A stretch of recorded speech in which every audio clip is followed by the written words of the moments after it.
Ustedes dicen, compañeros.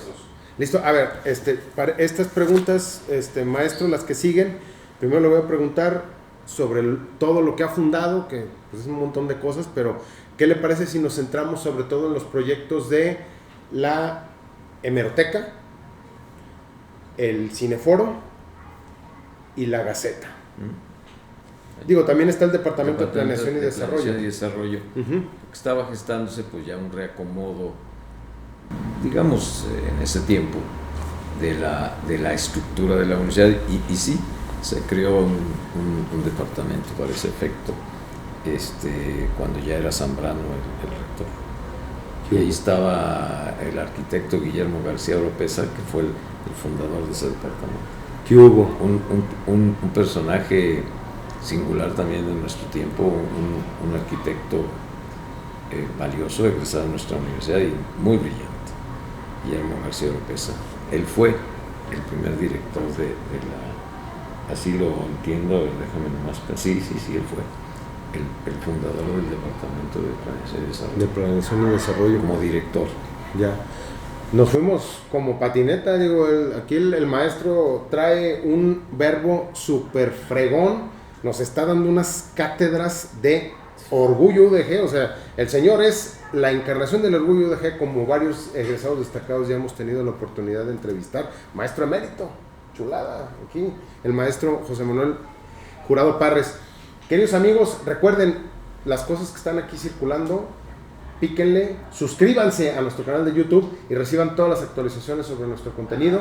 Y recuerden que también tenemos ahí un productito que muy pronto, digo, si no es que ya lo vieron, yo por convicción también. Recuerden que todas las personas caben en nuestra Universidad de Guadalajara, tiene toda la capacidad y los brazos abiertos para que todo el mundo venga y se manifieste y trabaje en pro de la sociedad de nuestro estado y nuestro país. Y el maestro Jurado Parres, pues, ¿qué les puedo decir? Maestro emérito por aclamación, que ahí casi me lo sacan en andas como después de las corridas de toros, maestro. De toros, bueno. Mi comunidad es muy generosa.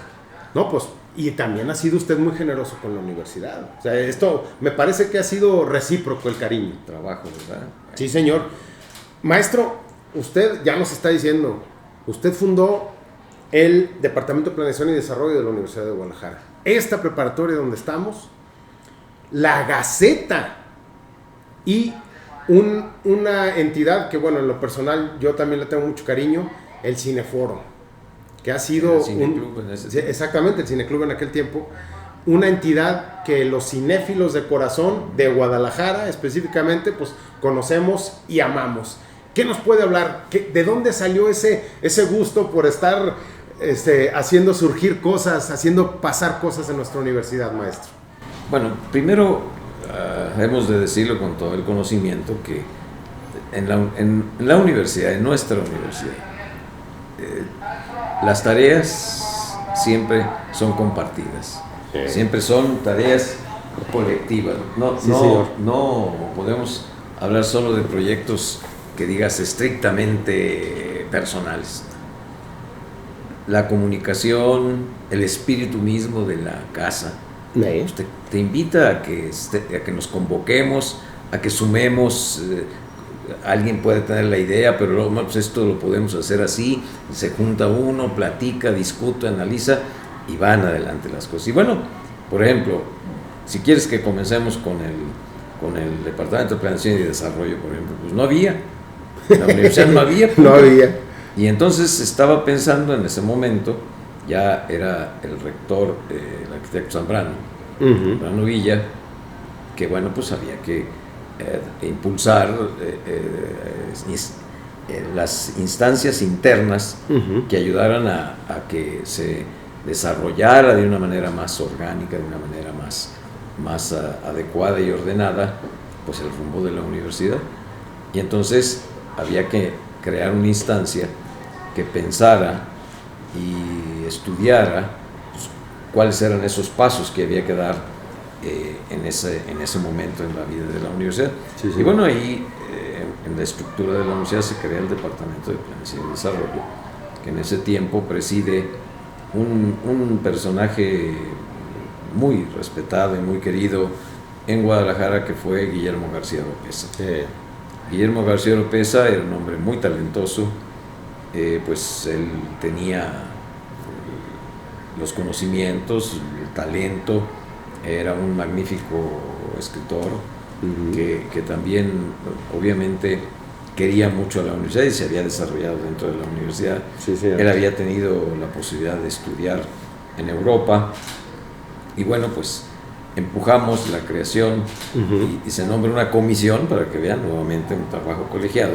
Y en esa comisión estuvimos varias personas, el arquitecto García López, su servidor, y al fin de cuentas, bueno, pues en la estructura de la universidad da nacimiento al espacio que iba a cuidar justamente, profesionalmente y con expertos, la planeación de las etapas siguientes, pensando en el futuro de la vida de la universidad. Y bueno, pues esa estructura en ese momento empieza a generar planes de desarrollo para la universidad, planes en el orden financiero, es decir, una serie de proyectos que permitan consolidar el rumbo de la universidad. En ese momento se construyeron varias instalaciones universitarias, que bueno, pues en ese tiempo el rector de la universidad pues era arquitecto. Entonces una parte de su dedicación y de su vocación pues era justamente eso. Y bueno, ese fue un espacio. Luego la Gaceta no existía. Eso, fíjense nada más, estas cosas son pues muy interesantes. En toda la historia de la universidad no había un instrumento de comunicación interna. No había. ¿Qué hubo? Hasta ese punto, ¿verdad? Entonces, ya siendo rector, el licenciado Rafael García de Quevedo, yo le propongo, a él me había nombrado director de comunicación de la universidad, y le propongo, esto era el año de 1973, 74, pues que fundemos o que estructuremos aunque fuera modesto, y así lo fue, así comenzó, muy modestamente, pero un instrumento que pudiera recoger. Creamos una mini estructura, porque pues, recursos siempre, y ahorita les platicaré que históricamente, desde la primera fundación de la universidad en el siglo XVIII, hay un eje histórico que siempre ha sido un eje de drama, se llama financiamiento. Hasta hoy, desde 1793 hasta hoy. Bueno, entonces, pues le dije yo al rector, oiga, vamos haciendo aunque sea modesto, un pequeño, decía yo, instrumento que comunique a la comunidad universitaria lo que en la propia comunidad universitaria se genera en los distintos rincones de ella, pero que reciba, si hay un proyecto X en la facultad, entonces de la estructura de facultades y escuelas, pues que lo sepa, que en la facultad de arquitectura, que en la facultad de derecho, que en la facultad de medicina, que en la escuela vocacional, en fin, si hay tareas propias del esfuerzo de la comunidad universitaria, bueno, pues que se difundan, que conozca, porque eso también estimula el cariño, el conocimiento, la identidad que en el seno de una universidad pues debe de darse. Entonces me dijo que sí. ¿Y cómo comenzó la Gaceta Universitaria? Era un tríptico así, que lo agarrabas, lo abrías así, tenía aquí y del otro lado y del otro lado, y eran pequeñas notitas, con alguna viñetita entre cada nota para diferenciar bueno, pues que era una nota distinta de otra región de la propia universidad, de la propia rectoría, en fin, y tenía por supuesto en la parte de atrás el pequeño directorio de la universidad, rectoría, secretaría general, en este caso era la dirección de relaciones y comunicación, etc. Bueno, así fue como también nace, ni remotamente es el formato que logró alcanzar la Gaceta de la Universidad, que fue además, pues sigue siendo un instrumento muy profesional, que la universidad tiene a la fecha, ya oficial, en donde ahora, como ustedes lo saben, pues ya está todos los acuerdos del Consejo General Universitario. El instrumento oficial para que causen estado es la publicación en la Gaceta de la Universidad de Guadalajara. Bueno, entonces así nació ese instrumento y su evolución por los siguientes años, que fue notable y muy importante. Ya es un instrumento que todos reconocemos y que además, me recuerdo que en algunos momentos de toda la historia de la Gaceta, a mí me tocó también vivir una parte de esa etapa, se hacía circular en el medio, por ejemplo, lo imprimía, yo me recuerdo, cuando la Gaceta la imprimía la rotativa del Informador. Entonces, uno de los compromisos establecidos en el proceso de contrato de la impresión de la Gaceta era que la Gaceta se encartara en el periódico que se mandaba a los domicilios. Claro, a los suscriptores. A los suscriptores. Sí, señor. Entonces era un plus que tenía el Informador. Y luego cuando fue editado por otro medio, un tiempo estuvo editado por Mural, qué sé yo. Entonces, pues la Gaceta ahora es un instrumento que ya es nuestro instrumento formal de comunicación de nuestra Universidad de Guadalajara, y que además se hizo circular, o sea, ahora ya está en el sistema virtual, ya es electrónico. Exacto. Pero hay un archivo desde su fundación que mantiene pues vigente para que se quiere construir una hemeroteca, pues tal cual. Y bueno, luego vayamos a la hemeroteca especializada. Les voy a platicar esto. Igualmente, bueno, estamos hablando del año 73, no había en ese tiempo formalmente una compilación de las notas que en ese tiempo se publicaban en los medios impresos sobre la Universidad de Guadalajara. Entonces a mí me toca empezar a hacer la carpeta. Sí, señor. La carpeta formal desde el mismo departamento. Esa fue otra propuesta que le hice al rector. Y no, pues él encantado dijo, no, pues claro, que eso es importante, hágalo. Exacto. Entonces creamos en la oficina un espacio para que tuviésemos ahí quienes nos ayudaran a estar cuidando que en los medios se pudiera recortar, analizar qué notas, etcétera, etcétera. Y así fue como nació nuestra carpeta, pero que luego pues nosotros la empezamos a guardar cuando en ese tiempo, pero bueno, pues yo dejé de ser director, vinieron otras, y cuando yo regreso al mismo cargo de director de comunicación de la universidad, ya fue en el sexenio del rector José Trinidad Padilla López. Entonces me doy a la búsqueda de toda esa compilación. Claro. Y que la encuentro por ahí, pues obviamente arrinconada, en paquetes. Claro. Pero la encuentro completa. ¡Hombre! Y entonces dije, la vamos a ordenar. Entonces empezamos, le pedí permiso al rector, le dije, oiga, acabo de tener un hallazgo. Dije, esta documentación Tesoro. Que fundamos hace tanto tiempo, dije, me encontré con que está desde la carpeta número 1.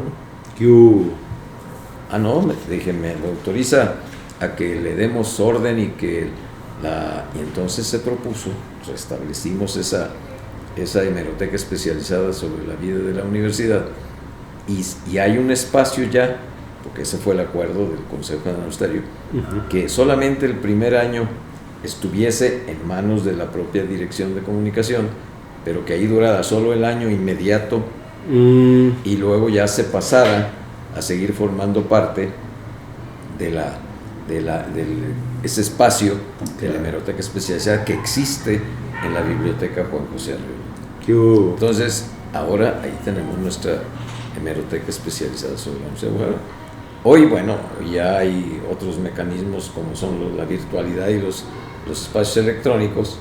Ya seguramente se habrá ajustado a esta vida actual lo que antes era pues tener una carpeta física y que se mandaba a hacer copias para que los funcionarios de decisiones importantes en la vida de la universidad pues tuvieran su carpeta para que estuvieran conociendo así es de lo que la opinión de medios hacía referencia sobre la Universidad de Guadalajara. Ese fue la hemeroteca especializada sobre la Universidad de Guadalajara. Y bueno, lleguemos al cineclub. Qué chulada de chamba. Bueno, pues no había, tampoco. No había. Y entonces, fíjense cómo son las cosas. Pues éramos buenos amigos, en paz descanse. Había un personaje en la vida de la universidad brillante que se llamó Ignacio Arriola. Él era dramaturgo, maestro en la Escuela de Artes Plásticas en el área de teatro, y luego fue cuando se fundó en el 70 y fue también como 72, 73, era 73, que se fue a fundar Radio Universidad de Guadalajara. Nace en ese momento también la radio de la Universidad de Guadalajara y la Gaceta, prácticamente como hermanos de las áreas de Guadalajara, nacieron mellizos. Ándale. Y allí el subdirector de la radio era Ignacio Arriola. Y entonces él era un hombre de la cultura, era un hombre escritor, ya dije, dramaturgo. Y entonces se pensó que no había un espacio para el cine y de alguna manera pues nos gustaba también el tema del cine y de que pudiera darse un espacio dentro de la universidad pues donde hubiera análisis, discusión de cuando una película se presentaba y que bueno, al fin de las cuentas en la misión universitaria es que en todos lados se haga encuentros que alimenten el conocimiento y el espíritu de la gente. Sí, señor. Y bueno, así fundamos el Cineclub de la Universidad de Guadalajara y pues nació con buena señal. Y ahí, por cierto, y eso él lo platicaba con además mucho gusto, pero quien nos ayudó en ese tiempo, porque el espacio donde estaba el Cineclub era la dirección que yo tenía en ese momento, que era la de comunicación social, y también en él participó el licenciado Medina Ambriz, que era nuestro tesorero. Incluso por ahí hay fotografías donde estamos los tres cuando nace el Cineclub, que nació Arriola, maestro Medina Ambriz y su servidor. Y quien nos fue a ayudar para trabajar lo que era realmente la entraña del Cineclub, que eran pues, las películas, el cine, la temática, el cuidado de que se llevara efecto, etcétera. Fue un joven en ese tiempo, estudiante de la carrera de Historia, y él le gustaba mucho el cine. Bueno, pues, luego se deriva de todo esto pues el Festival Internacional de Cine de Guadalajara. Sí, señor. Y en ese tiempo el joven al que me refiero era Raúl Padilla López, nuestro entrañable ex rector y realmente fundador del gran legado que tenemos en la vida de la universidad. Sí, señor. Él era un joven que era el encargado de cuidar desde que la película estuviera funcionando. Órale. Sí. Y bueno, pues obviamente tuvimos una cercanía en cuanto al trato, el trabajo, las responsabilidades, y muy entregado a su deber. Siempre el Cineclub estuvo cumpliendo así religiosamente con su tarea de pues presentar películas propias. Se hacían ciclos sobre temáticas X, Y o Z, o directores que especialmente sea por razones de conmemorar aniversarios, qué sé yo. Y fue también así como hicimos nacer el Cineclub de la Universidad de Guadalajara, que nos dio muchas satisfacciones. Por cierto, lo llevábamos a efecto en una pequeña sala, ahí había un proyector de cine que era la Sala Juárez. La Sala Juárez era una sala muy bonita, chiquita, que estaba en donde hoy es el edificio de la rectoría, la torre. Ahí era la escuela que cuando se hizo junto con el edificio que hoy es el Paraninfo y el museo, el de enfrente ahí tuvimos la escuela de trabajo social, ahí estuvo la escuela de música y ahí estuvo un rato también la organización estudiantil. En ese tiempo la Federación de Estudiantes de Guadalajara. Sí, señor. Y allí en la Sala Juárez comenzó el cine foro de la Universidad de Guadalajara. Hace un ratito. Pero qué chulada, insisto, puras perlas de la historia de nuestra máxima casa de estudios, en sus palabras y en su historia también, maestro. Fueron las cosas que compartimos. Y bueno, y la comprensión y el apoyo, por supuesto, de nuestras autoridades universitarias en los distintos momentos en que esto se da, pues se apoya y como siempre en la vida de la universidad comienzan las tareas modestamente, hay que decirlo, porque bueno, pues hay que ajustarse a lo que hay. Sí, señor. Pero el tema es que se empuje para que creándose la necesidad, pues vaya eso desarrollándose.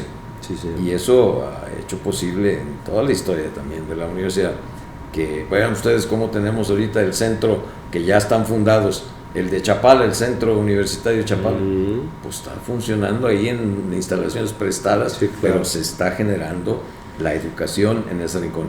Igualmente tenemos el caso del de Tlaquepaque, pues ahí está en las instalaciones del refugio. Sí. En fin, así, con instalaciones prestadas. El tema es que los altos fines de la universidad sigan adelante. Sí, señor, siga avanzando la universidad. Y hablando de ese tema específicamente, maestro, ¿qué se siente? ¿Cómo estuvo el rollo? ¿Cómo estuvo la circunstancia? Dice uno rollo por cuestiones generacionales.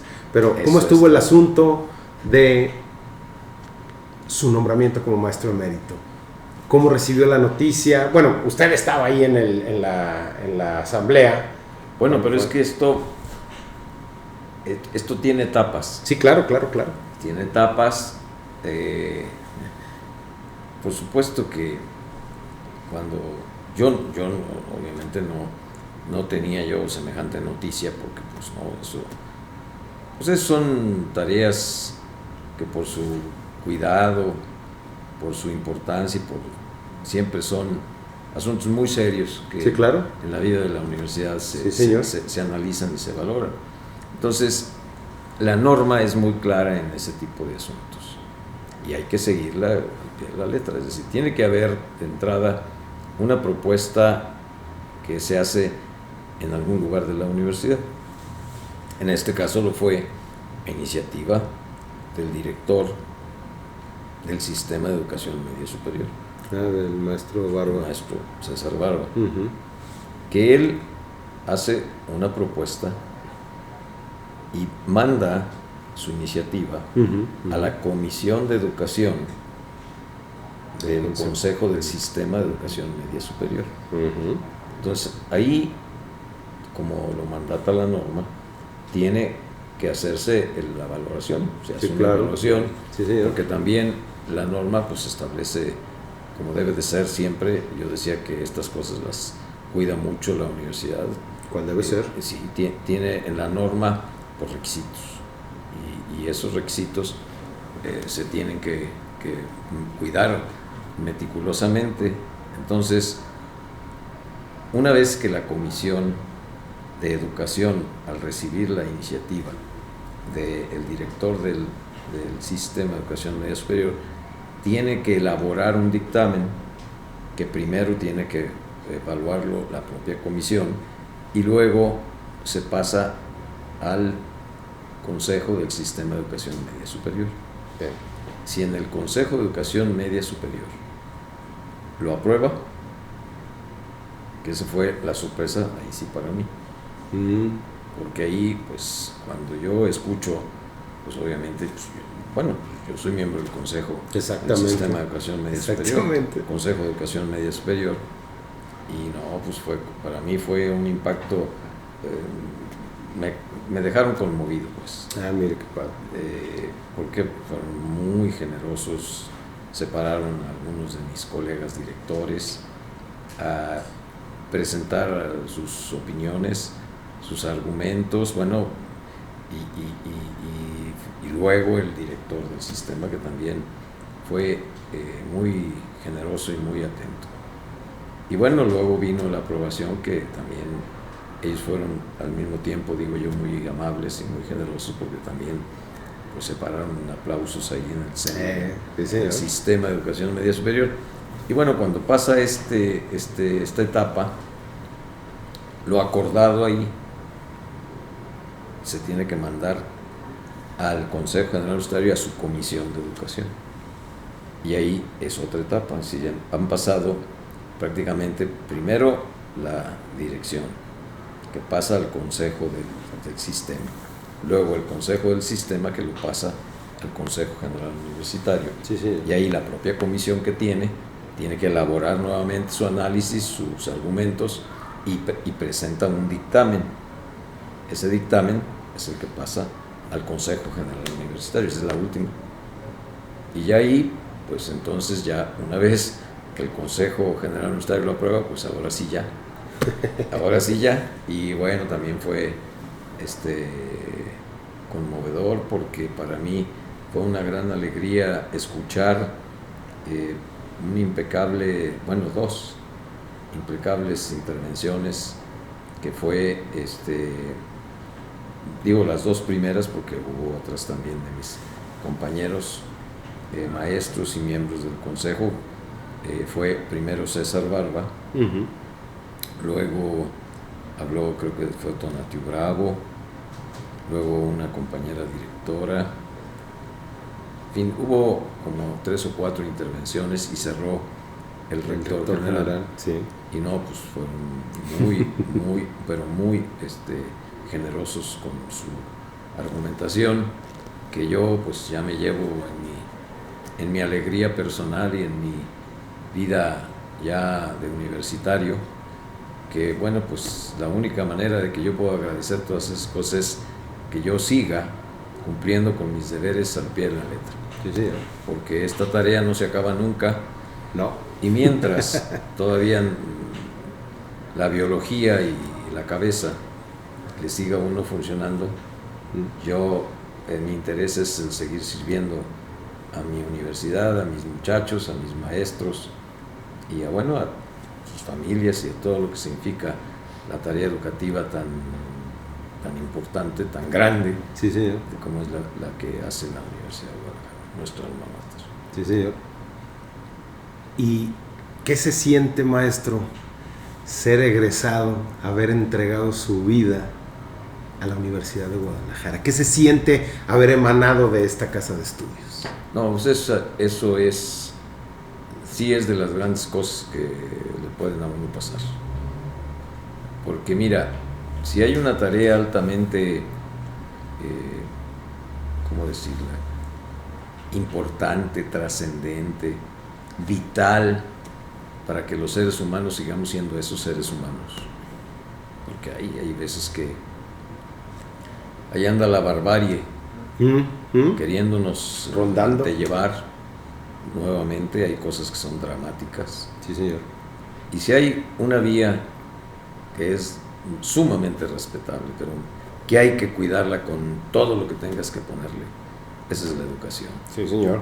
Y más cuando la educación es con esa parte de la educación que es obligatoria, como ahora ya por fortuna y gracias a universitarios de la Universidad de Guadalajara, 2 menciono, que fueron los que estaban en la Cámara de Diputados Federal, en la Comisión de Educación, y la presidían.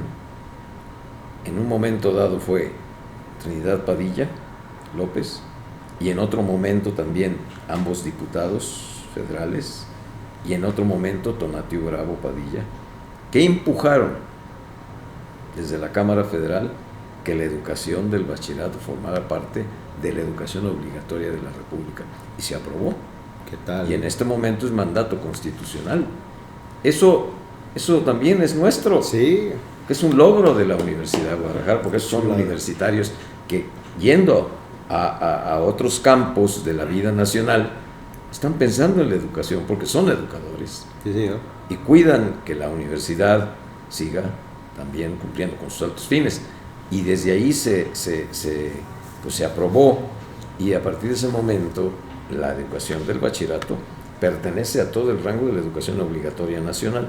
Bueno, pues la educación es la esperanza, es la única vía por la que podemos mantener principios, podemos mantener la ética, podemos, en síntesis, vivir en el equilibrio que los seres humanos debemos de tener en nuestro proceso formativo para que vivamos una vida digna, para que cuidemos a nuestros herederos, para que cuidemos a nuestra sociedad, para que cuidemos nuestras instituciones. Y la educación es el eje. La educación es central, y fuera de populismos y de demagogias y de todo eso. Cuando la educación en una sociedad sufre, cuando se le abandona, el gran drama es para la sociedad en su conjunto. Sí. Porque el retraso es generacional, y recuperarse pasan décadas y décadas y décadas. Entonces, pues, ¿qué debemos de hacer? Seguir cuidando esto que es algo central para que sigamos teniendo progreso. Y miren que en eso esta región y la Universidad de Guadalajara han sido siempre un eje. Para hacer un recuerdo, en los años 70, que vino el boom del nacimiento de universidades en todo el occidente de México, fíjense nomás qué datos maravillosos. Todas las universidades públicas que se fundaron, o casi todas, estaban presididas por un rector egresado de la Universidad de Guadalajara. No, pues eso era extraordinario. Chulada. Ahora, otro dato, nomás para que vean la dimensión. Yo no sé qué sigan de preguntas, pero fíjate bien, otro dato. Échale. La universidad, que se refunda en 1925, cabía completa la universidad, estudiantes, profesores y trabajadores, adentro de las aulas de la preparatoria número 5, y les sobraban. Eran 2.000, aproximadamente eran 2.300 personas. Ahorita somos más de 360,000 personas en todo el estado. He ahí, Sí, señor. he ahí una muestra de la importancia, trascendencia, vigor, visión de esta gran casa. Sí, señor.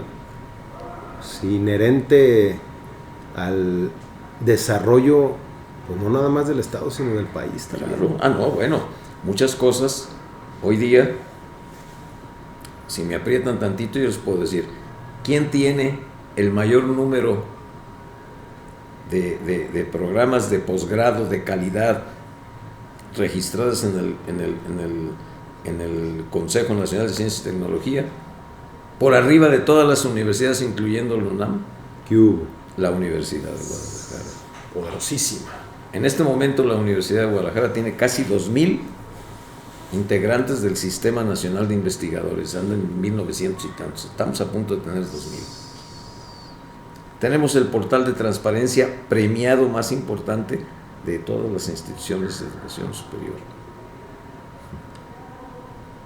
En este momento tenemos, en el marco, fíjense bien, de los estudios que se hacen sobre las universidades, sobre alrededor de 1.500 universidades del mundo, hay una organización en la Gran Bretaña que se llama QS. Uh-huh. Esa organización en la Gran Bretaña estudia para hacer, digamos, para ubicar la dimensión de las instituciones de educación superior, lo que se reconoce en términos así, digamos, coloquiales, el ranking mundial. Uh-huh. Bueno, la última nota que salió de esa organización es que el estudio sobre las universidades del mundo, la universidad que ocupa el lugar número 1 de las universidades públicas de los estados de la República Mexicana se llama Universidad de Guadalajara, es la número 1. Y cuando incorporan a las nacionales y a las privadas, la Universidad de Guadalajara está entre los 5 primeros lugares. ¿Qué hubo? Eso está ahí investigado, y los fundamentos es que se meten a analizar desde empleadores, desde empresarios, desde resultados en los sistemas de nacionales de investigadores, los resultados de todos los proyectos y de las patentes que tienen registradas, etcétera, etcétera. Es un universo muy amplio. Y tenemos, hasta el último dato que yo tuve, pero en el marco de las universidades de Latinoamérica estábamos en el lugar 44. Y del nivel de las 1.500 universidades aproximadamente que investigan en el mundo, estamos prácticamente en el primer tercio. O sea, la Universidad de Guadalajara es una universidad que ha caminado por el sendero del respeto a la educación, del prepararse, de mejorarse, de cuidar su altísima responsabilidad. Y los últimos 30 años han sido centrales, y hay que decirlo también con el reconocimiento y el respeto, porque esta gran universidad, que es grandiosa por lo que da ahora, es una universidad que es, yo le llamo refundada. Yo digo, es la siguiente refundación. Esa viene del año del 94, cuando en el 89 se proyecta. Desde antes, el propio Raúl Padilla fundó un departamento que era de investigación científica y superación académica en el seno de la universidad, cuando era el rectorado del licenciado Enrique Alfaro Anguiano. Entonces, ahí se gestan una serie de proyectos que son proyectos que han marcado rumbo, entre ellos el que vamos ahora a tener ya nuestra próxima Feria Internacional del Libro de Guadalajara. Sí, señor. Ahí nacieron. Y cuando en 1989 la cátedra Julio Cortázar, por ejemplo, que también nació, y que son impulsadas ya en el año 1989, cuando ya asume la rectoría de la Universidad Raúl Padilla López, entonces empuja ya la gran transformación en una red en todo el estado de Jalisco de la Universidad de Guadalajara, que literalmente, la mera verdad, éramos Universidad de Guadalajara. Yes. Estábamos en Guadalajara, pero que si alguien quería estudiar de cualquier rincón de nuestro estado, pues órale, vente a Guadalajara, pero con qué sacrificio y qué esfuerzo. Sí, claro. Significaba eso. Sí, señor. Sí, señor. Desarraigarte, dejar tu familia, los gastos, en fin, todo lo que eso implicaba. Sí, señor. Y bueno, ese gran proyecto, que por cierto, pues ha costado esfuerzos notabilísimos, sí, señor, para llevar a cada región del estado de Jalisco. Ese gran proyecto no se ha desarrollado en ningún estado de la República. De acuerdo. Es un proyecto maravilloso que se pudo desarrollar en la Universidad de Guadalajara. Claro, con armonía, con concordia, con paz, con responsabilidad académica y por supuesto con liderazgos, porque esto no se hace con varita mágica. No, definitivamente, sí, señor. Con liderazgos sólidos. Sí, señor. Que bueno, obviamente a veces sobre este tipo de cosas se escriben, se leen mitos, leyendas y hasta novelas, pero nosotros debemos de ir, porque la seriedad universitaria te convoca a que voltees a ver los hechos. Sí, señor. Decían nuestros mayores, hechos son amores y no buenas razones. Sí, señor. Es decir, ahí están los hechos que te indican cuál es la realidad. Y esa realidad es que pues, esta universidad así no existía. Sí, señor. Entonces esta es una creación de una etapa que debemos de reconocer, ese enorme legado que generó un gran centro cultural universitario que no existía para Jalisco. Ahí está. Teníamos nuestro preciosísimo Teatro de Gollado, 2, 3 espacios pequeñitos. Y ya. Y ya. No, hoy tenemos un gran centro cultural universitario, con un gran auditorio, con centros de investigación, con una cineteca, con ¿cómo se llama? Ese museo de Ciencias Ambientales, que seguramente será una maravilla. Ya lleva 4 premios internacionales y todavía no se inaugura. Digo, para que vean las dimensiones del pensamiento universitario y de la lucha por la consecución, que para eso Raúl Padilla era un experto. Sí, señor. Es decir, luchar por concretar proyectos que no se queden solamente en un cajón, porque de esos puede haber cientos, pero ir a la consecución con todo lo que esto implica, desvelos, salud, etcétera, porque esa es una realidad. Y por eso yo llamo que esta última etapa es una refundación de la Universidad de Guadalajara, que en el año de 1994 concreta en una nueva ley orgánica y la dimensión pues de la grandeza, porque yo no lo puedo llamar de otra manera, de la universidad que hoy vivimos y que pues yo digo destacadamente, maravillosamente podemos gozar los jaliscienses en todos los rincones del estado de Jalisco. Más de 170 planteles de bachillerato, y todos los centros universitarios, unos en desarrollo, que tenemos uno aquí en Chapala y otro en Tlaquepaque, y que en Tlajumulco ya también está desarrollándose otro más. Y bueno, la universidad no para. Y que vale que digamos que todo esto, en otro pasaje ya lo había dicho, ¿por qué esta universidad sí ha podido hacer eso? Porque fíjense bien, dentro de los aciertos que en su historia ha tenido, primero, fuimos una de las primeras universidades públicas que incorporó en sus órganos de gobierno, todos, a los estudiantes. ¿Les dio voz? Claro, voz y voto. Sí, señor. Eso fue un acierto extraordinario. Sí, señor. Esa es una parte. Luego, gracias, ya dije, a esos liderazgos y a esas decisiones en tiempo y forma, esta universidad, la última vez en su historia que cerró sus puertas por razones de huelga y de conflictos, fue en 1937. No, pues ya llovió. Del siglo XX. Sí, señor. Desde 1937 en que se reabre, por cierto, de la mano de un gran universitario que fue don Constancio Hernández Alvirde. Sí, señor. Hasta hoy, nunca ha dejado de cumplir con sus altos fines. ¿Qué tal? Esto, a mí, yo pregunto, díganme un ejemplo semejante en la República. No hay. No hay. Por eso digo que debemos de sentirnos profundamente orgullosos y cuidar este legado. Sí, señor. Hay que cuidar la universidad, queridos amiguitos. Vámonos a un corte chiquitito y ya vamos a la recta final de este maravilloso programa que está resultando una verdadera lección de historia, de orgullo y de entrega a la Universidad de Guadalajara.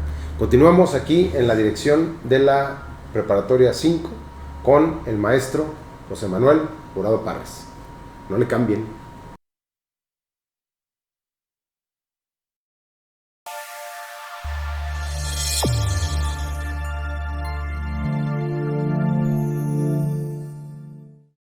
Queridos amigos, lástima que terminó el festival de hoy. Ya nos acercamos peligrosamente a la recta final del programa. Todavía tenemos mucho que conocer del maestro Jurado Parres, que es nuestro invitado y anfitrión además, porque aquí en este caso la montaña vino a Mahoma. Y si no, yo hubiera ido también a la No, pero qué padre que vinimos aquí a conocer la Preparatoria 5, que por cierto, un lugar fabuloso, un lugar en el que se adivina que aquí sí se trabaja sabroso, bonito y con muchas ganas. Y aquí obviamente liderado, encabezado por el maestro Jurado Parres. Con buenos universitarios. Eso. Maestro, vamos a la sección de espectáculos del programa, si le llamamos, es el chismógrafo, o conoce a tu egresado invitado de esta ocasión. Maestro, ¿tiene usted algún hobby o pasatiempo? Bueno, me gusta el frío y la montaña. Ah, qué padre. Entonces le debe gustar ir a Mazamitla o a escalar. Bueno, es que la historia de mis mayores, mi abuela, la madre de mi madre y del licenciado José Parres Arias, mi abuela, era de Mazamitla. Ah, Con Entonces razón. nosotros de niños, ¿a dónde íbamos a dar? Porque no había posibilidades de ir a vacacionar al mar o a algún otro lado, entonces pues a donde la familia nos podía dar cobijo. Claro. Y entonces la hermana de mi abuela nos recibía en Mazamitla, doña María de los Ángeles Arias Buenrostro, nos recibía en Mazamitla en su casa y ahí nos daban casa, comida y sustento. Y la pasábamos pues de chiquillos y ahí fuimos a dar guerra y pues la casa estaba a 2 cuadras donde ya tenías las charandas, que era la tierra roja, y el bosque. Entonces ¿qué hacíamos? Pues ahí resbalarnos y jugar entre la charanda y el bosque. Qué padre. Entonces eso, la verdad, a mí pues también me marcó en mi vida, porque yo tengo especial gusto efectivamente por Mazamitla. Entonces, ¿se podría decir que es su lugar favorito en el mundo o cuál es, maestro? Bueno, es que en el mundo hay tantas cosas. No, sí, claro. Y cuando ha tenido uno el privilegio de tener la posibilidad de viajar, sí, que a mí me lo ha dado, entre otras, la propia universidad, sí. Y las posibilidades de conocer instituciones, instancias, personas, etcétera, prácticamente en todo el mundo. Lo único que me hace falta, porque hasta el norte de África he tenido el gusto de conocer, pero es, pues, ¿qué te voy a decir? Volviendo a nuestra tierra, sí creo que uno de los lugares bellos del mundo, y no exagero, comparado con los que puedas tú tener en Suiza, en la belleza natural, sí lo tenemos en Jalisco, y eso se llama Mazamitla. ¿Qué hubo? Entonces, bueno, así me aprietas mucho, pues que me gusten otras ciudades del mundo, pues sí, hay lugares donde la pasas increíble, porque también en cada espacio donde te paras estás abrevando mundo, cultura, historia. Cuando tú tienes el privilegio de conocer una ciudad, por ejemplo, como Florencia, por ejemplo, en Italia. Florencia es una inspiración, cada esquina donde te pares, y si te sientes en la banqueta y te tomas una cerveza ahí, porque te la puedes tomar, y contemplas la esquina que estés volteando a ver, es un arte. Sí. Entonces, pues es el Renacimiento. Entonces, pero pues ahí está, Florencia y Mazamitla. ¡Ándele! Chulada. Maestro, ¿comida o gastronomía favorita, o el platillo que más le agrade, que más le guste a usted pedir o comer? Pues a mí me gustan mucho mis tacos mexicanos. Eso. ¿De qué? Pues, ¿qué te voy a decir? Los de lengua son riquísimos. Los de carnaza son riquísimos. Los de... ¿cómo se llama esta otra? Labio, ojo. Pero, ¿cómo se llama no birria, la otra? Barbacoa. Ahí, mano, ya se me anda olvidando. ¿Cómo pues? Los tacos de barbacoa. Y cuando el maestro Jurado Parra se quiere echar unos tacos de barbacoa que le dejan una sonrisa enorme en el rostro, ¿a dónde va y cuánto se come? Bueno, yo tengo aquí a una cuadra unos que son deliciosos. ¿Ah, sí? ¿Cómo se llaman? Aquí a la vuelta, pues, mira qué buena pregunta. ¿Cómo se llama? Bueno, aquí a la vuelta de la Prepa 5. A la vuelta de la Prepa 5, a una cuadra. ¿Qué hubo? Pero bueno, tacos ricos de barbacoa, entonces, pero déjenme decirles que yo llegué a ir, por cierto. Yo no sé si actualmente está en un puesto callejero. Sí, claro. Que entiendo sigue estando, hace rato que no voy. Sobre todo por aquello de las seguridades públicas, ya en la noche. Te alcanzas a... Pero había una que yo llegué a ir, donde pedías, porque por cierto que en esa ocasión, cuando yo no los conocía, eran un puesto de tacos que estaba a una cuadra de la Minerva, yendo por Circunvalación hacia la Minerva a mano derecha, en una esquina. Yo no sé si sigan estando. Pero llegaba uno y pedía, por cierto, a mí, como dije ya, los de lengua. Y entonces cuando llegué ahí, invitado por otro gran universitario, amigo mío muy querido, que es Francisco Morales Aceves. Él me llevó ahí, y entonces a la hora que yo pedí, dije, pues deme unos 4 de lengua. Y entonces me dijo, pues espérate, no sabes lo que estás pidiendo. Y dije, ¿por qué? Dice, porque ándale, porque el taco era media lengua. Era una cosa impresionante. Era, pero impresionante de rico, pero también de tamaño, de vastedad. Ándale, de tamaño. Sí, sí. Entonces, allí esos tacos también eran, pero una ricura. Pero también hay otros que también se significan porque son ricos. Los que están exactamente a espaldas de la gasolinera que está en Minerva, que son históricos también esos tacos. Sí. ¿Cómo se llaman? Tacos Minerva. Sí. Los tacos de la Minerva, sí. También. Y bueno, pues hay muchos en Guadalajara. Pero también te voy a decir, otra de mis comidas preferidas son las pastas. A mí, las pastas, con decirte, yo soy pésimo para la cocina, pero yo sí me cocino. ¿Se hace una pasta? Emulando al gran Luciano Pavarotti, que se hacía sus montañas. Él pedía que al hotel donde llegara nomás le tuvieran su estufa, porque él se hacía su montaña así de pasta. Entonces, no, las pastas también son. Pero yo soy un mal agradecido con la comida porque mi organismo es con un metabolismo muy eficiente, muy eficiente. No da. No, pero pues qué bueno, maestro. Sí. O sea, usted peca, pero no sufre las consecuencias. Eso.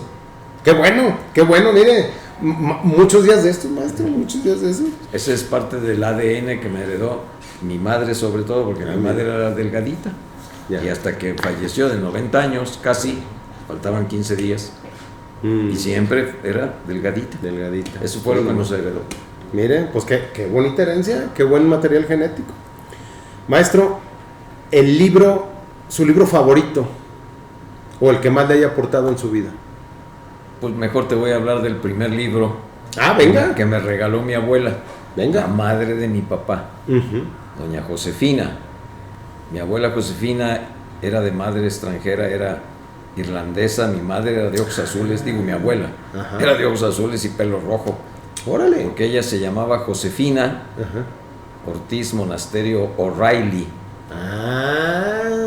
Y el primer libro que yo tuve de niño, que tuve, me refiero, donde ya sabía leer, pues. Claro.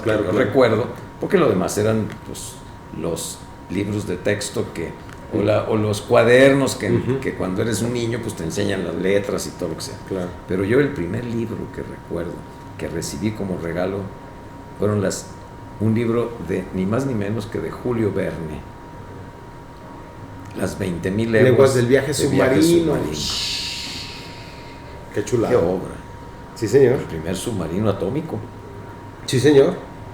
El Capitán Nemo. El Capitán Nemo.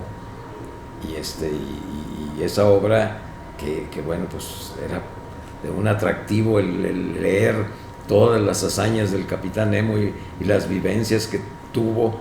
En fin, ese fue pero bueno, ya hay libros que en la vida de uno, ya cuando va uno estudiando, en tránsito ya del bachillerato, que es donde ya lo meten a uno escolarizadamente, ya con un método. Por ejemplo, pues no debemos olvidar esa gran obra que te enseñó muchas cosas, que fue la obra de Cervantes, de Don Quijote de la Mancha. Esa era una obra también que nos enseñaba tantas cosas. Y bueno, pues ya de nuestros... hay un libro de Carlos Fuentes, que es un pequeño librito, que a mí se me hizo muy simpático, que se llama La Silla del Águila.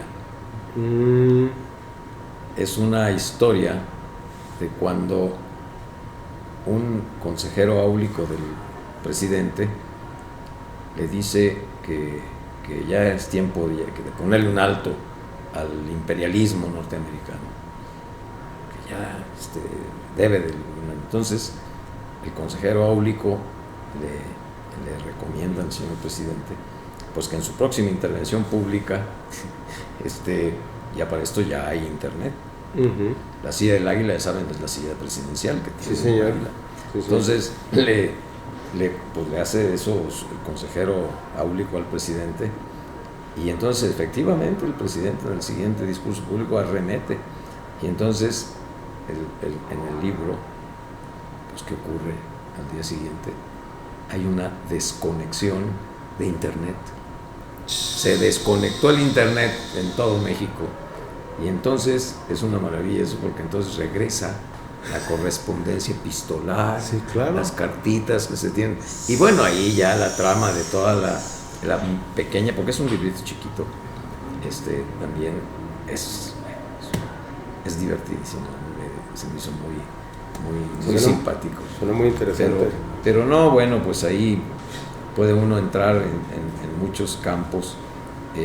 Yo tuve un gran libro que en mi carrera fue muy importante para mí, que además después pues fue el rumbo que yo seguí en mi primera etapa como maestro.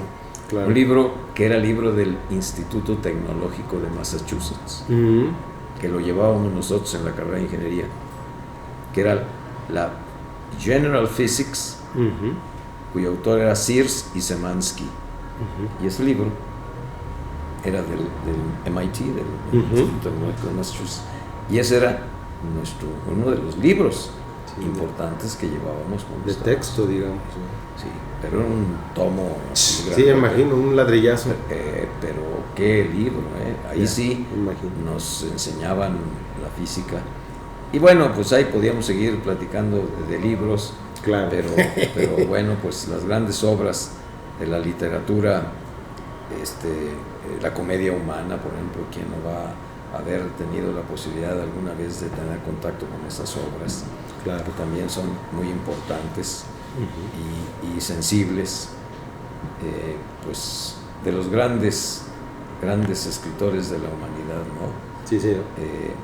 Por ejemplo, hay otro que a mí me llama mucho la atención, que también leí en mi tiempo, ya no de estudiante de bachillerato, porque puedo ser, por ejemplo, El contrato social de Rousseau, que también le enseña a uno a tener una dimensión, o los estudios biográficos, por ejemplo, de los que escribieron, los que nos narraron la biografía de Napoleón, de Beethoven,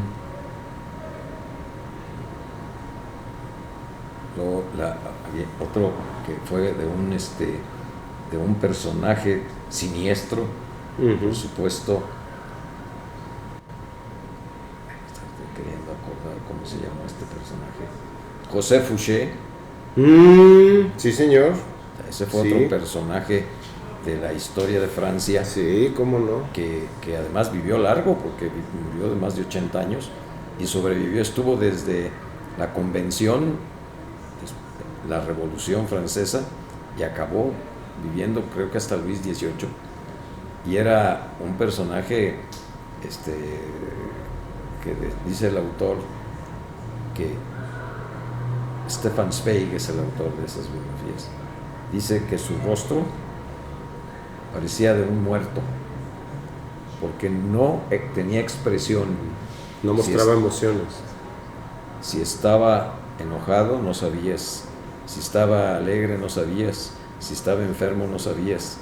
Es decir, era uno de los rasgos de esa figura, pero que hizo cosas increíbles. Eso fue José Fouché. Entonces esas obras también, para cuando anda uno ya metido en la vida pública, te obliga a leerlas, porque tienen ahí unos pasajes que dices tú, mira, ahí está la naturaleza humana, mira cómo reaccionan, mira cómo obran. Entonces, o quién no leyó también en la época de estudiante, bueno, pues la obra de Maquiavelo, el príncipe que le dedica a Lorenzo de Médicis, precisamente como príncipe, para que vea cómo es el arte de gobernar y cómo son las circunstancias. En fin, pues hay tantas cosas que en materia de libros, y hoy también con series de televisión que maravillosamente han llevado a la pantalla a partir de grandes obras. ¿Quién no va a acordarse, por ejemplo, de La muerte en Venecia, de Thomas Mann? Sí, cómo no. Que fue premio Nobel de Literatura, que es una gran obra, pero que además la llevaron a la pantalla con unos logros, creo que es de Luchino Visconti, el director. En fin, ahí va, son todas estas cosas. Maravilloso.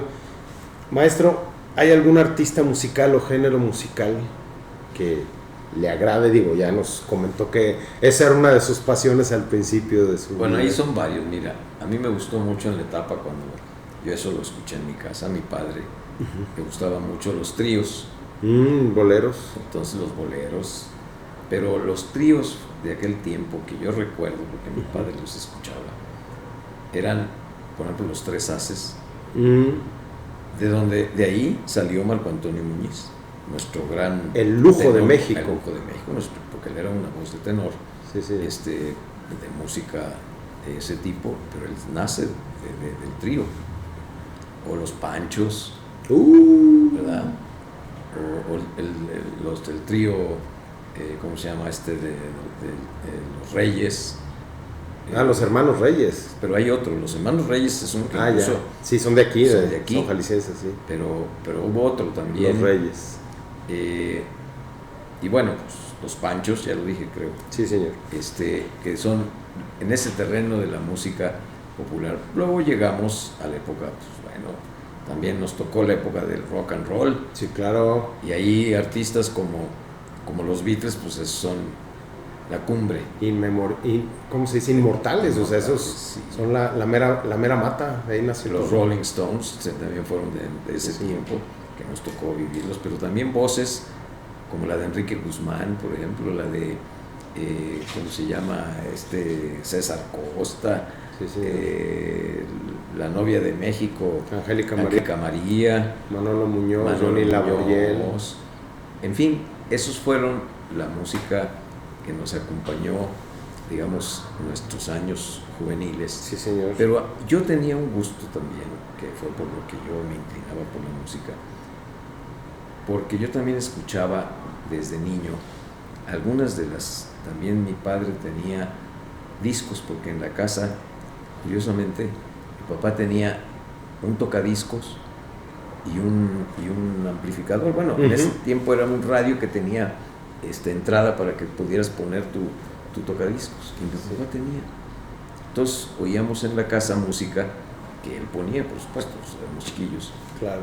Pero también había música, diría yo, lo que normalmente le dices música clásica, pero que no, la música clásica, digamos, en la historia de la música, pues no solamente es clásica, la clásica es solamente una etapa. Sí, un periodo, o sea, un periodo, pero sí, bueno, sí. Entonces, esa otra parte también es otro de mis gustos. Mire. Porque la música en esa, pues sí, he llegado yo a tener un gusto, y creo que mi oído también ya ha escuchado muchas cosas, y tengo gusto y aprecio la música de ese contexto, que bueno, pues te abarca pues toda la historia de la música hasta los contemporáneos.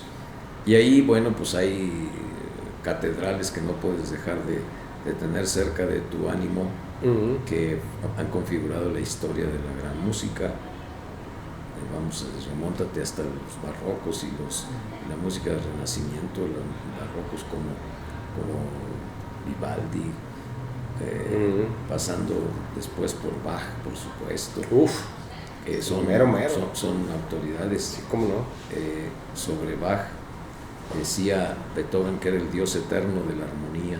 Eso decía Beethoven de Juan Sebastián Bach. Entonces Bach pues, es una autoridad, y su obra, su música, sus misas, sus obras, sobre todo dedicadas a la liturgia de orden católico, son impresionantes. Y luego, pues, ¿quién va a dejar de ver a Haydn o a Mozart o a Beethoven, o más adelante a Brahms, o a los contemporáneos como Shostakovich o todos los grandes, Tchaikovsky, ya que llegaron incluso a los principios del siglo XX?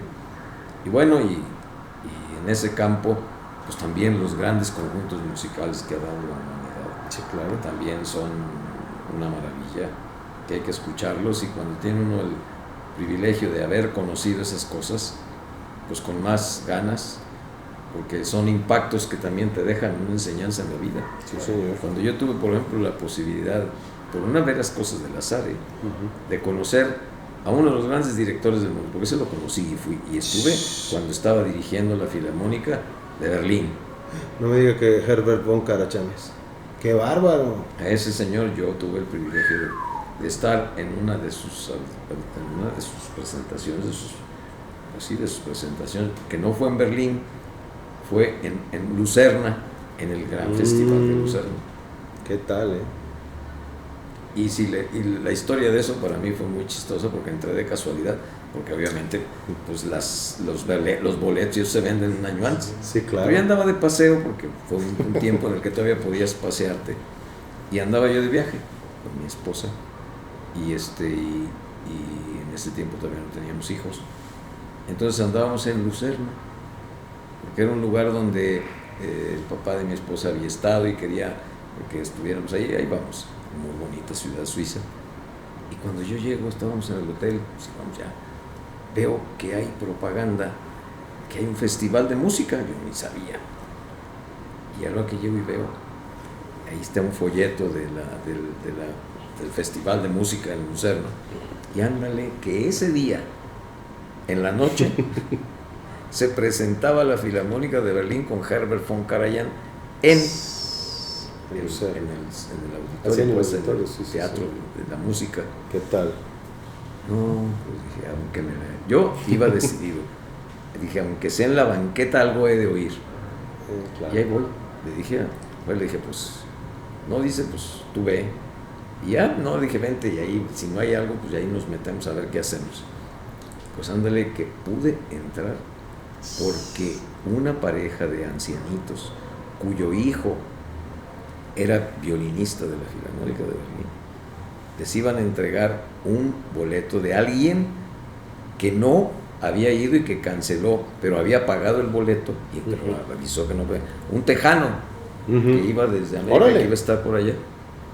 Y entonces los dos ancianos que ya les iban a dar el pase de entrada, entonces se enteraron que porque yo estaba ahí hablando con el que se supone pues, era el que organizaba ahí, el director del festival, un tipo muy elegante, y entonces los dos personas mayores me cedieron el pase.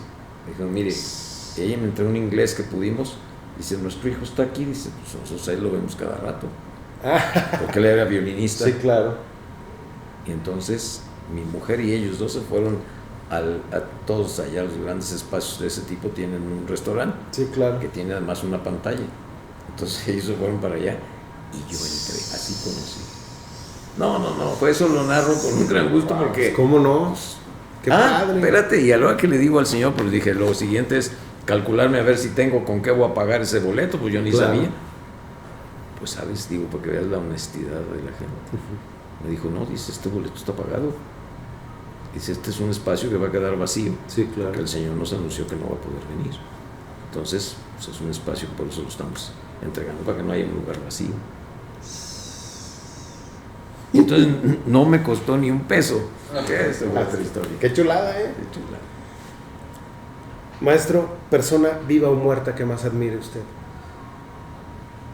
Esa es una buena pregunta. Bueno, depende en qué campo y bajo qué circunstancias, ¿no? Pero bueno, por ejemplo, pues siempre uno tiene pues, en la historia personajes a los que uno tiene admiración. Sí, señor. Porque yo creo que la vida tiene muchas cosas. Lo mismo tiene alegrías, que tiene dramas, que tiene momentos de agobio para todos. Todos sí. Hemos pasado alguna circunstancia. Pero si tienes los lugares en los que te puedas sujetar, asideros emocionales, intelectuales, que te ayuden, vas a librarla. Vas a salir adelante porque tienes un referente. Sí, señor. Entonces, malo cuando no tienes para dónde voltear. Claro. Porque ignoras, porque no tienes manera, o bueno, por las circunstancias también, que yo también entiendo que cuando no hay, y por eso hay que agradecerle a la educación, sobre todo a la educación pública. Sí, señor. Porque es la que te acerca a esas vidas, a esos personajes Y yo en ese terreno tengo pues, respeto por varios personajes de la historia nuestra, porque fueron personas que en su momento, yo juzgo eso como seres humanos, no como mitos de bronce, no, como seres humanos. ¿Por qué? Porque todos como seres humanos tenemos virtudes y defectos, pero para mí un ser como, por ejemplo, como Morelos, José María Morelos, ese fue uno de los grandes próceres nacionales que tienen todo nuestro respeto por su limpieza, por su pureza. Acuérdense aquel planteamiento, esa era de él, la única diferencia, digo, palabras más, palabras menos, que debe de haber en el hombre americano, decía, es el vicio o la virtud, la única diferencia, el vicio o la virtud, ya nomás, qué maravilla. Pero luego también otro jalisciense y egresado de nuestra Universidad de Guadalajara, que fue un personaje de altos vuelos. Sin él, el mismísimo Juárez no hubiera tenido el referente de lo que conocemos como nuestro liberalismo mexicano. Ese fue Valentín Gómez Farías. Otro señorón. Sí, señor. Ese fue, junto con José María Luis Mora, que era su amigo, fueron los que tuvieron los fundamentos de lo que hoy conocemos como el pensamiento liberal mexicano, del cual después hace una gran obra nuestro entrañable don Jesús Reyes Heroles, el padre, viejo, ese fue otro sabio. Y bueno, pues yo quiero cerrar estos personajes con el mismísimo Juárez. La República de las Leyes no hubiese sido posible sin Juárez. Y claro, la generación que él, otra vez liderazgos, la generación que él vivió y él aglutinó los grandes personajes de la Reforma.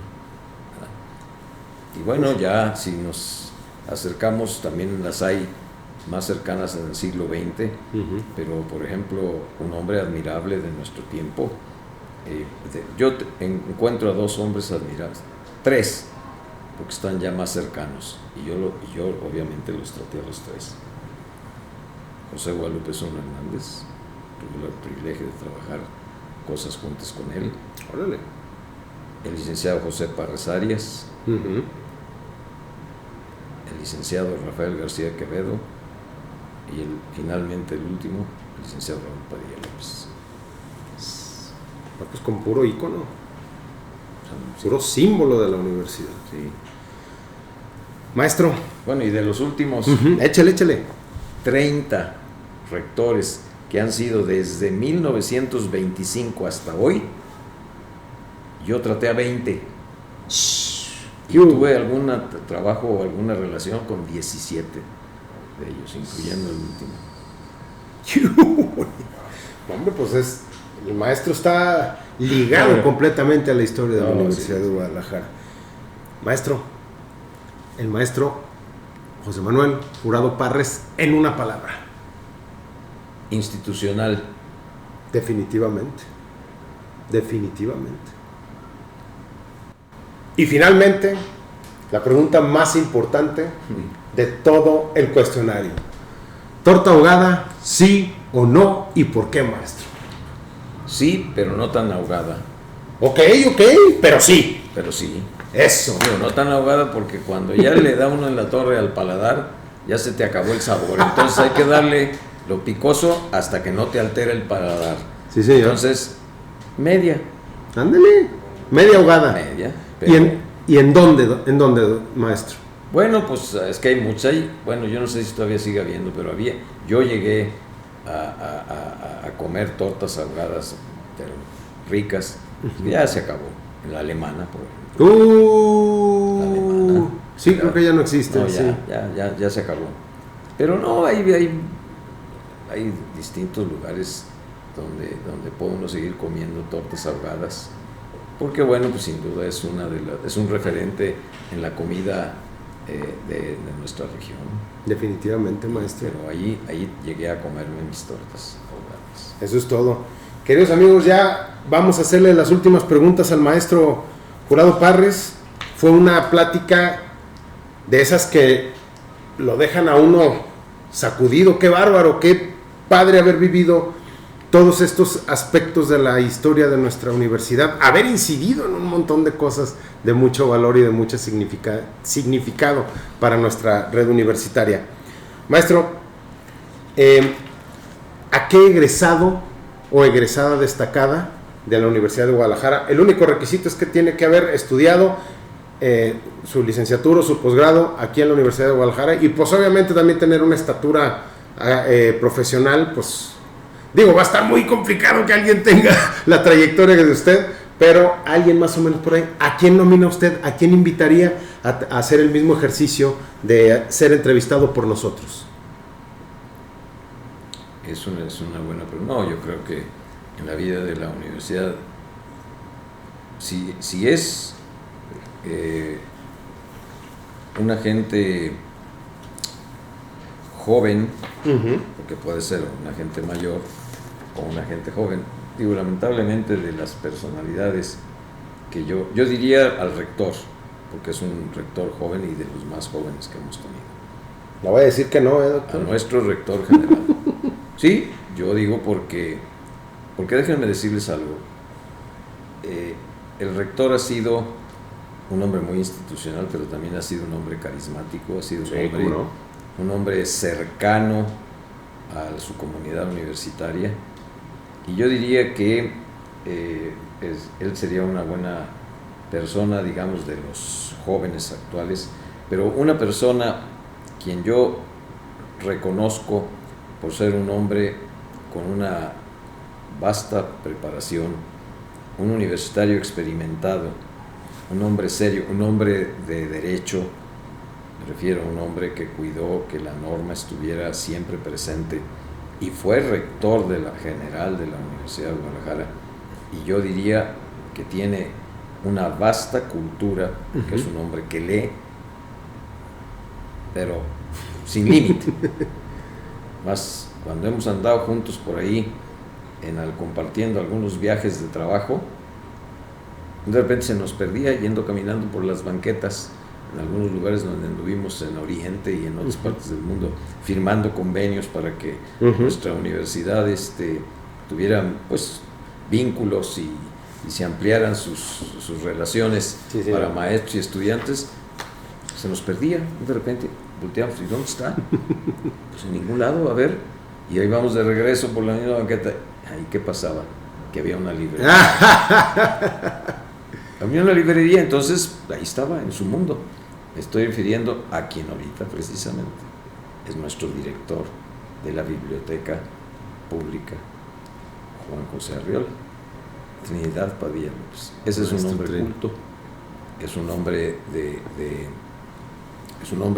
de lectura, es un hombre sólido en su formación profesional, y es un hombre de criterio amplio, que yo creo que va a tener justamente también muchas cosas. Yo diría que su entrevista también será de gran importancia para que ustedes, como el área en la que trabajan, que me parece bastante importante que estén dejando testimonios de este perfil, para que tengan una visión como la de Trinidad Padilla, que ha visto lejos y ha tenido también muchas experiencias importantes en su vida, que yo creo que contribuirían a los fines de su tarea como egresados. Sí, señor. Que yo la felicito además. Muchas a todos gracias. Ustedes, porque estos son tiempos para que dejen ustedes este tipo de testimonios y en estos formatos que son tan alegres,